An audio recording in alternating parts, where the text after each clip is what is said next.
గోకులాన్ని వరదలేం చేయగలవు?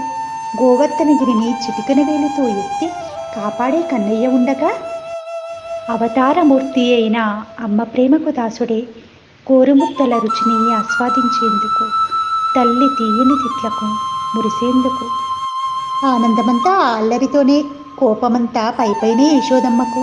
ముద్దుల కన్నయ్య చిలిపి చేష్టలు చూస్తుంటే, అమ్మతో ఆటలేల కన్నయ్య, నువ్వడిగితే కాదననుగా, ఉట్టికొట్టి అల్లరి చేయనేలా. యశోదమ్మకు ఎంత ఆనందమో ముద్దులొలుకు బాలకృష్ణుడు చూస్తుంటే, బ్రహ్మాండమంతా నోటిలోనే చూపిస్తుంటే. చోరకలలో ప్రావీణ్యుడే కృష్ణుడు. వెన్న దొంగగా అమ్మతో గారాలు పోయిన, వేణుగానంతో కన్య మనసులో తస్కరించిన. మీకు ఈ శ్రీపదాలు నచ్చినట్లయితే ఒక లైక్, అది మాకు తెలపడానికి ఒక్క కామెంట్, మీ బంధుమిత్రులకు కూడా నచ్చుతుందనుకుంటే షేర్ చేయండి. సబ్స్క్రైబ్ చేయడం మాత్రం మర్చిపోకండి ప్లీజ్.